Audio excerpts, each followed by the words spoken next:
Hey everybody, Scott Wilkinson here, editor of avsforum.com. I'm in the Klipsch booth with Rob Standley. He's the VP of Global Marketing and Product Development. And Rob, we've got a few interesting things here in the Klipsch booth, don't we? Yeah, we're overhauling quite a bit of the line this year. So let's start at the top. No better place to start in my opinion. Klipsch Premier, what do we have new there? Yeah, our Reference Premier line gets a complete update this fiscal year, including 2 new subwoofer lines, as well as a complete group of passive speakers. And we're going to make 3 finish options available in Reference Premier from this point. Typically, we've had an ebony polymer finish, and we're going to add a real wood walnut veneer and also a piano lacquer opportunity as well. Cool. And any performance enhancements, or are we still the classic Klipsch performance? Yeah, of course. Every time we've got an opportunity to tweak, we're going to take it. So we are going to do some things to the tweeter this round that are going to improve the sound performance, going to extend the HF out a little bit further. It smooths out the response just a little bit. But most of the Reference Premier platform is certainly not broke. It's a platform that sounds awesome today. So there will be a little bit of a tweak there, but the successful foundation that we've got, we're going to continue. Very good. You mentioned subwoofers. What can you tell us about the new subs?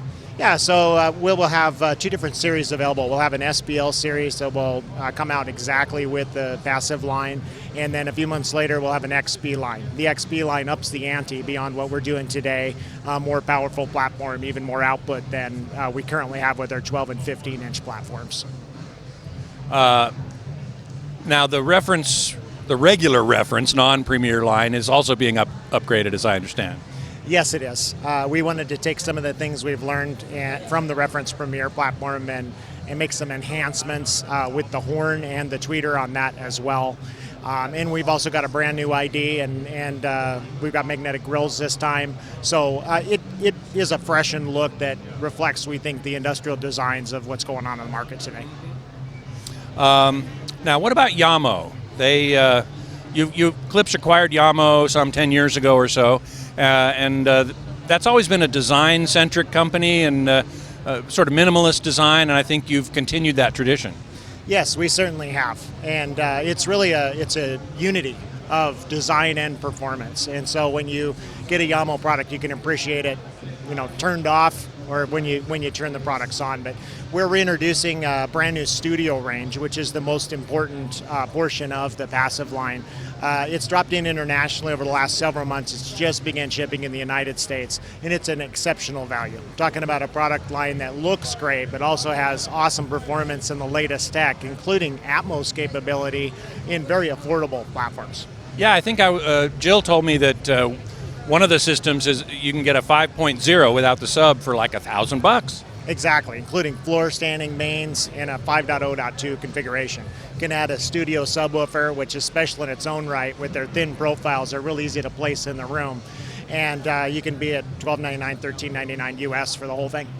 Now, the Atmos upfiring speakers on the Yamos are particularly interesting. Tell us about that. Yeah, they've got a little trick up their sleeve. When you walk up to one of the capable floor standers, you'll notice that it looks like it has some fasteners on the top, and they actually are made so that the Atmos topper speaker can sit in there, and that's where they get the conductive signal from. So you can literally drop the Atmos speaker on, and at the bottom of the main speaker, there's 2 sets of inputs. One of them's for the Atmos topper. Keeps the wire management very clean and looks like one holistic design. And then just to sweeten the deal a little bit further, the magnetic grill can simply shift up and then covers the combination of the 2 speakers together, and it looks slick. It looks very integrated, like it's one piece. Exactly. So what about the C-Series subs? Well, the C-Series subs are pretty darn special. There's been a portion of our, people that are Klipsch faithful that want high-performance subwoofers, but they don't want the massive box that it's required to really get deep and get the kind of output to keep up with the efficiency of the Klipsch passive speakers.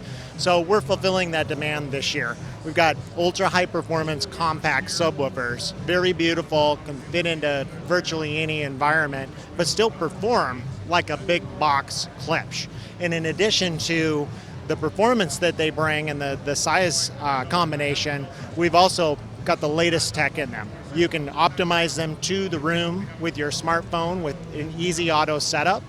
and then you can go back in if you want to tweak to your heart's content and save user profiles. So maybe have a music and a movie set up and slave that even to your control system, like your Control 4 system, so that you can recall those as the user is pacing through the inputs. One other thing we did to them is we made them a Swiss Army knife on the back. You've got wireless input, high-level input, balanced input, unbalanced input, and what's really cool about it is they can run simultaneously, and you can actually mix the inputs together using the app so that you could use them for, say, high-level music listening and low-level LFE at the same time on the same sub. Wow. That is so cool. Yeah, we've packed them full of about everything we could think of to make sure that whatever you need, it's there for you. Fantastic. Over here in the headphone section of the Klipsch booth, I'm talking with Vlad Grodzinski. He's the senior product manager here. And Vlad, we've got some new headphones that we sort of saw a sneak peek of last year. Now it's a real product. Yes. So you saw the prototypes last year of the Heritage HP3 headphone line. There are new semi-open back headphones. So closed back headphones will give you a more constrained sound. Open back headphones are more open, but each of them have an advantage. Open back headphones are wide, closed back headphones have great bass. So we tried very hard to merge those two worlds together in a headphone that sounds like a loudspeaker. So featuring a 52 millimeter biocellulose driver, has a free edge design, so it has a real polyurethane surround as opposed to a typical Mylar diaphragm headphone driver. They're built out of all genuine, authentic materials. So you'll have cowhide, sheepskin, 3 available colors: solid oak, solid walnut, and solid ebony. Magnetically detachable ear pads. So that's something you typically don't get into the hi-fi space, but it's typically more consumer friendly. And on top of the HP3, we're also introducing our Heritage headphone amplifier. Features an ESS Sabre DAC. It's a great front-end processor for any audio that you're going to put into it. It even has line out, that it's both controllable via fixed or variable, so you can feed it into a tube amplifier like we have set up behind us. Compliments of Toolshed amps. Very good. And what kind of pricing are we talking about? We're talking about $11.99 for the headphones themselves, $4.99 for the Heritage headphone amplifier. They're available now, so depending on inventory of whatever color you might want, you can take them home today. I think I will. Thank you so much. Thanks, Scott. Thanks for watching. If you like this video, give it a thumbs up, leave a comment, and be sure to subscribe to this channel.